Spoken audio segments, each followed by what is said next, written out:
From Zero to Hero, slogan yang layak disematkan pada seorang pria kelahiran Magelang ini. 20 tahun lalu ia menapakkan kakinya sebagai imigran di negeri Paman Sam dengan profesi sebagai seniman pantomim. Tapi siapa sangka, jalan hidupnya berbelok ke arah lain.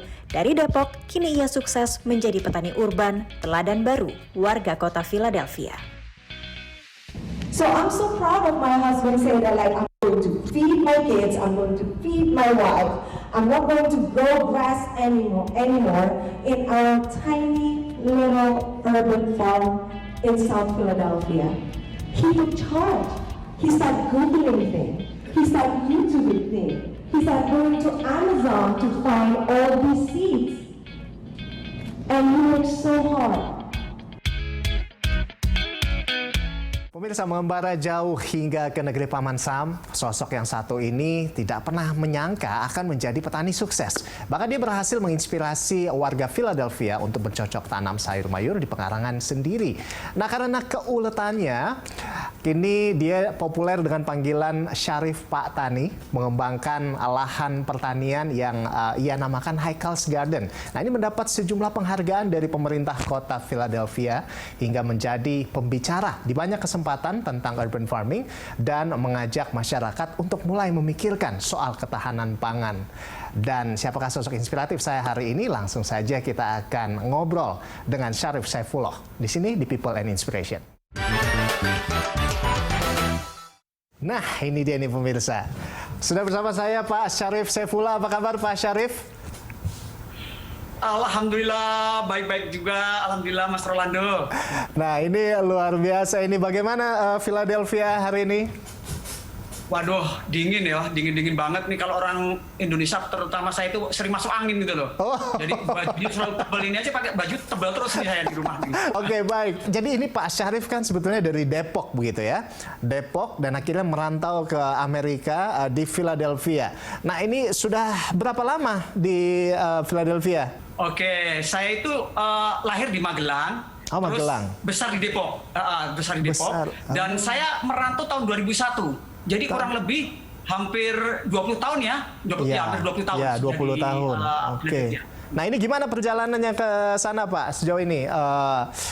Menyesuaikan, proses penyesuaian di sana. Tentunya kan agak-agak shock kan dengan kebudayaan yang cukup berbeda dari Indonesia, Magelang, Depok, akhirnya ke Philadelphia, Amerika.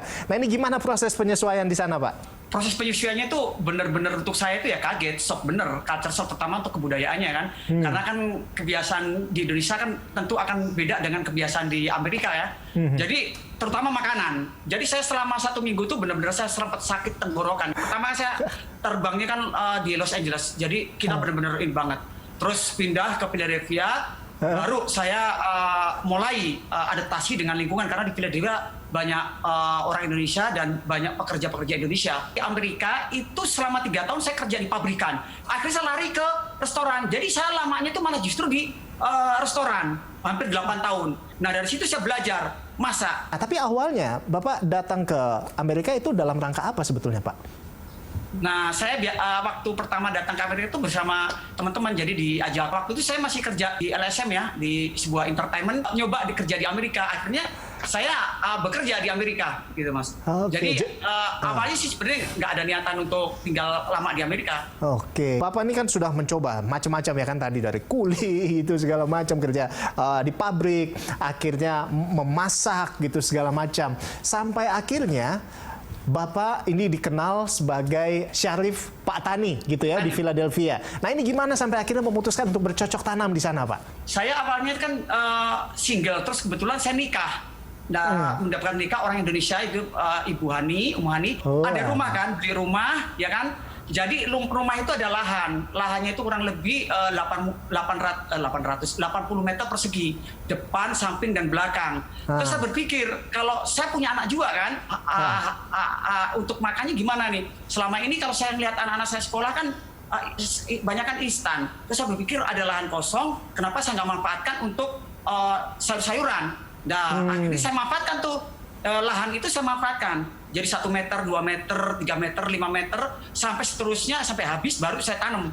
Nah, itu aja. Jadi awalnya tuh karena melihat lahan kosong, baru saya bercocok tanam. Dan bercocok tanam pun juga agak mudah, ya karena di sini kan 4 musim kan.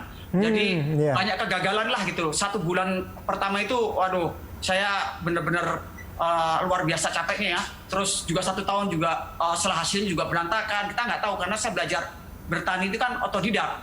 Jadi lama-kelamaan 1 tahun, 2 tahun, 3 tahun saya udah jadi mengerti karakter tanaman, jarak-jaraknya. Nah, akhirnya sampai sekarang gitu. Nah ini gimana itu awalnya belajarnya itu dari mana Pak? Jadi awal belajar saya itu mencoba dengan praktek saya langsung. Ternyata tidak semudah yang saya bayangkan. Kalau Indonesia itu kan mudah kan, karena 2 musim. Kalau sini kan ternyata ada 4 cuaca. musim, ya? Ada 4 musim kan. Jadi kadang-kadang kalau saya mulai nanamnya itu Maret, ya kan pembibitan Maret, saya keluarkan itu April, sudah jadi semua saya pembibitan sekitar 600, tiba-tiba turun salju. Nah akhirnya kan mengulang kembali. Anjar Pak ya? Pengalaman itu aja. Iya. Terus keduanya akhirnya karena banyak kegagalan, saya juga akhirnya ke Google juga. Saya make sure untuk belajar Google, oh ternyata jarak gini. Terus ke YouTube juga gini. Akhirnya saya bisa. Tapi yang paling penting itu saya sebenarnya praktek langsung. Jadi saya hampir boleh dikatakan 80% saya pengalaman langsung di lapangan aja gitu loh. Dan terus akhirnya kan hasilnya kan karena saya bagi-bagikan. Terus orang tuh pada datang, setelah datang saya kasih bibitnya, terus saya kasih hasilnya. Lama-kelamaan manggilnya kan identik, kalau berkebun itu kan jadi Pak Tani. Orang-orang manggil Pak Tani itu ke Pak Tani aja. Di mana-mana saya dipanggil Pak Tani. Sampai sekarang jadi sari Pak Tani. Jadi selama di sana memang bertetangga itu seru juga ya. Orang-orang bisa melihat hasil taninya Bapak. Mungkin awal-awalnya dilihat strangers nih. Tapi akhirnya Bapak bisa mengambil hati warga sekitar juga ya kan. Nah, pemirsa kita masih akan ngobrol juga bersama dengan Pak Syarif di sini. Nanti ada orang penting juga di balik kesuksesan Pak Syarif di segmen 2. Untuk itu pemirsa tetaplah bersama kami. Kami akan kembali usai jeda hanya di People and Inspiration. Ya, pemirsa kembali lagi di People and Inspiration, dan saat ini saya tidak hanya bersama dengan Pak Syarif, tapi di sini ada sosok penting di balik kesuksesan Pak Syarif. Ada siapa ini Pak Syarif? Bisa dikenalin di sebelah kanannya Bapak ini ada siapa ini Pak? Lo kok pegang-pegang rangkul-rangkulan? Udah muhrim ya. Oke, siap. Bagaimana Pak? Jadi ini istri saya nih. Ini namanya Ibu Umuhani. Ya, jadi orang Betawi nih. Ibu Hani, halo, apa kabar Bu? Baik, terima kasih atas kesempatan buat sharingnya. Oke, Bu Hani, sebelumnya juga pernah bekerja di pemerintahan di Philadelphia begitu ya. Jadi PNS begitu kalau di sini sama di sana, dan juga berkarir lah di Philadelphia di Amerika di sana. Sampai akhirnya memutuskan untuk sekarang menjadi ibu tani mendukung Pak Syarif. Gimana ceritanya ini, Bu? Ya, sebenarnya masih berkarir juga sih sekarang ya, karena kita punya perusahaan sendiri. Sekarang justru ada perusahaan sendiri, nggak kerja sama orang justru ya? Oke, toh. Iya, jadi nggak kerja sama orang. Jadi masa ya kita merantau jauh-jauh ke Amerika jadi kuli lagi gitu kan. Jadi saya biarkan Pak Tani jadi kuli part time di rumah sakit. Saya nggak mau jadi kuli lagi gitu, makanya kita punya usaha sendiri dan mendampingi jadi Bu Tani karena enjoy aja kalau jadi Bu Tani. Asik, keren. Nah ini tanaman apa nih yang pertama akhirnya cocok berhasil begitu dikembangkan oleh Pak Syarif di sana? Ya, jadi saya tuh nanamnya itu awal pertama itu kayak kangkung, kayak bayam, kayak tomat, jadi kayak brokoli, kayak sawi. Jadi pertama itu nanamnya jadi 5. Terus lama-kelamaan karena banyak yang mau belajar ke saya, akhirnya saya coba. Setiap orang tanya cara nanam cabai gimana, saya tanam. Jadi saya akhirnya bisa mencoba 40 macam sayuran.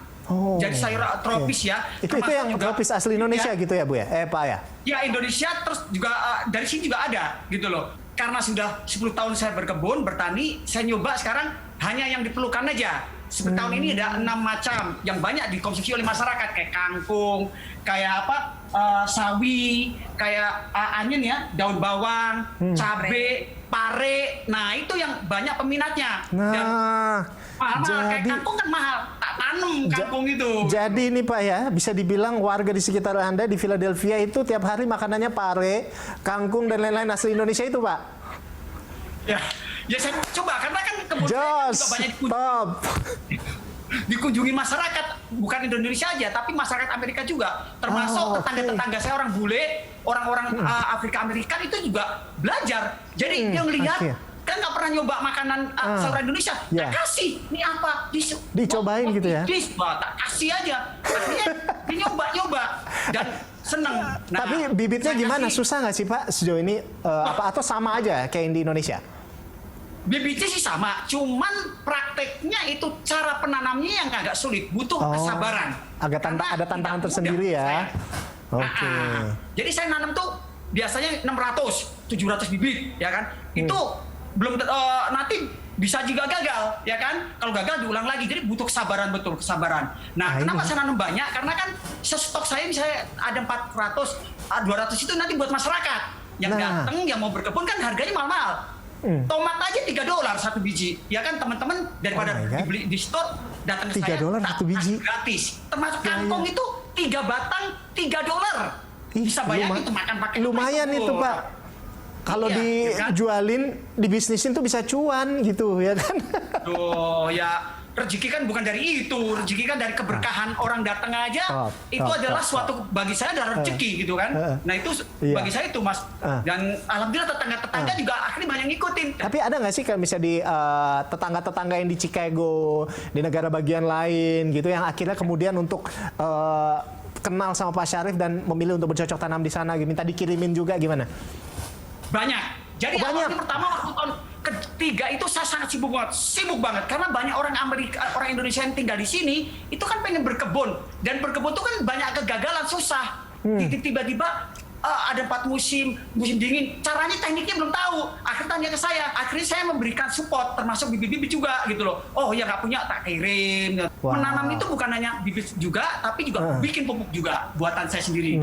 Jadi bener-bener seneng banget kalau saya bisa berkebun, teman-teman bisa berkebun, saya bisa makan enak, teman-teman bisa makan enak, puas rasanya.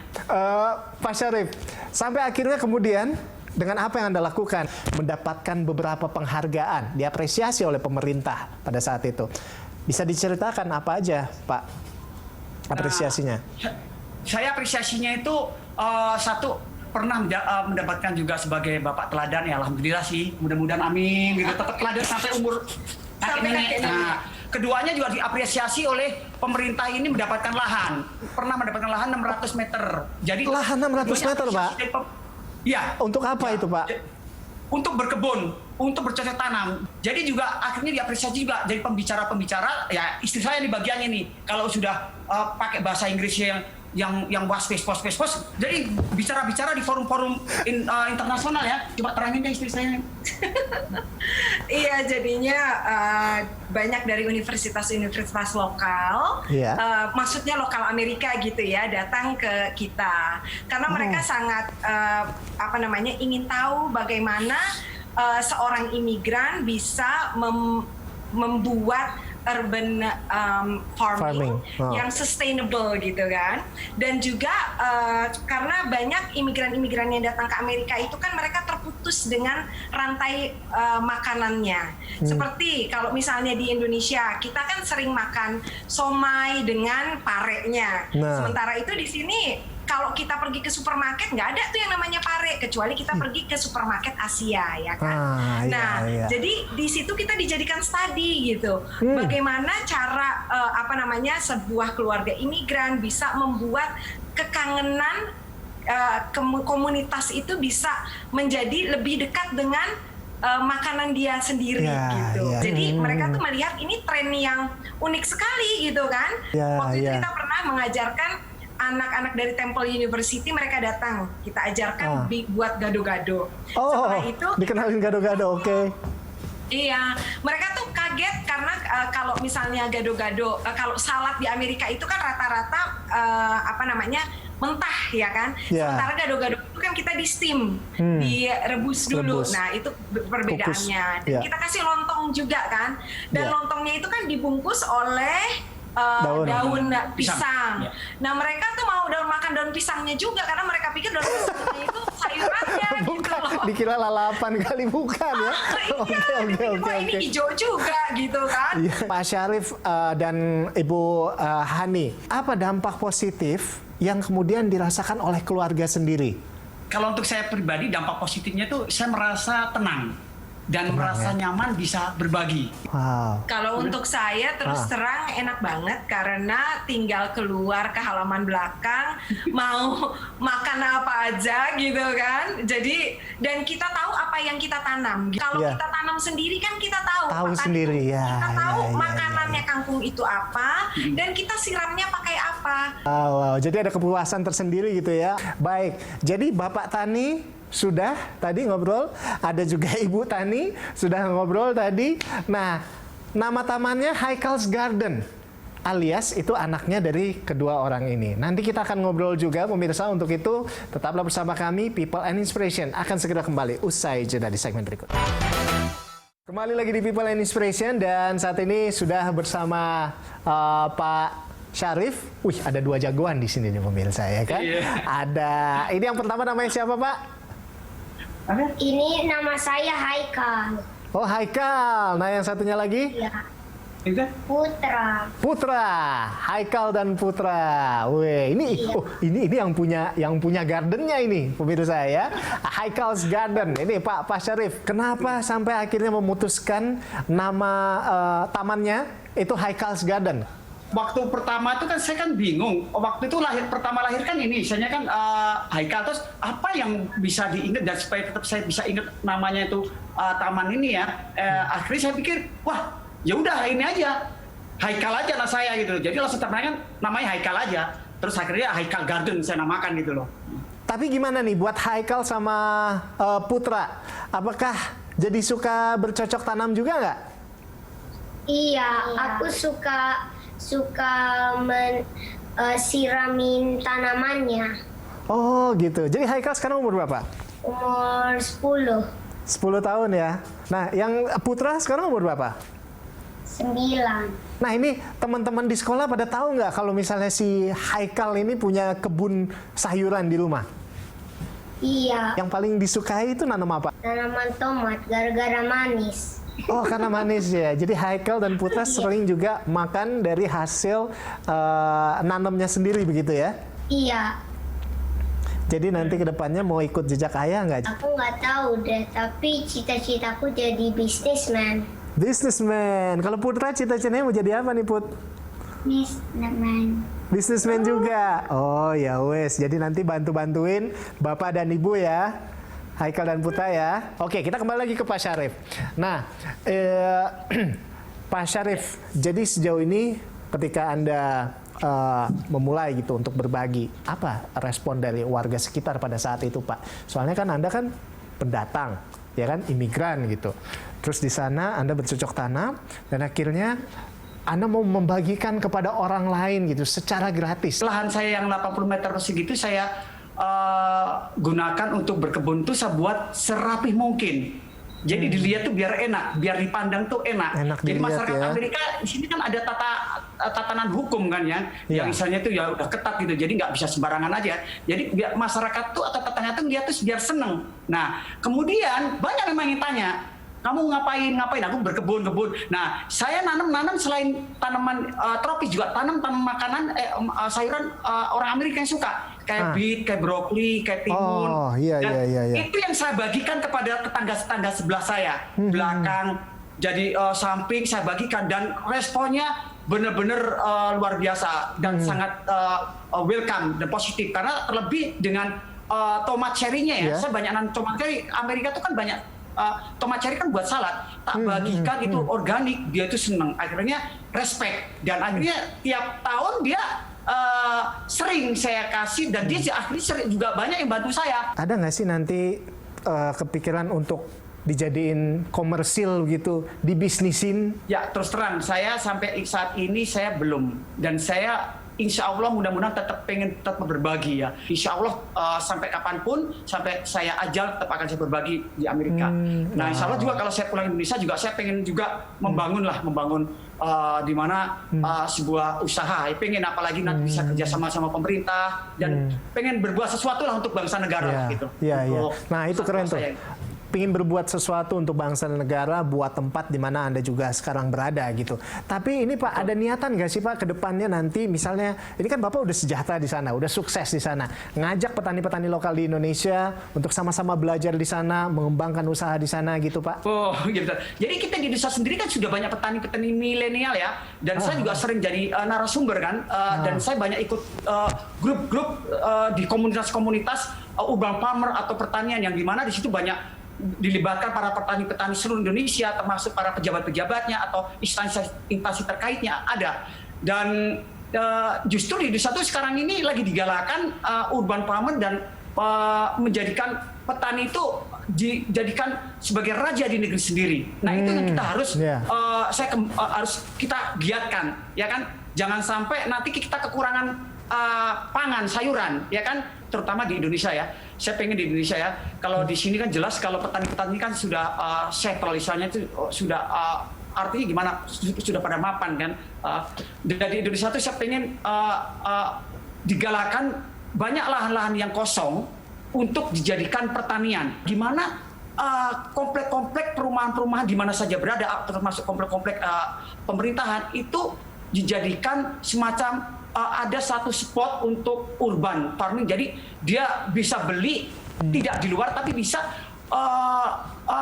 bisa makan dari hasil yang ada di komplek tersebut gitu ya. Karena apalagi pandemi kan. Jadi niat saya pengen di Indonesia pertanian harus maju, petani harus sukses, harus mapan, harus sejahtera. Harus itu aja. Jangan jadikan petani itu terus di bawah aja terus gitu Mas. Luar biasa, terima kasih banyak Pak Syarif sudah berbagi inspirasi, berbagi cerita. Ini sangat menguatkan kita, sangat membawa semangat buat kita semua di sini. Dan juga ide berbagi ini sangat luar biasa banget. Salut buat Pak Syarif. Terima kasih, sukses terus Pak Syarif. Tetap semangat Pak. Semangat, merdeka.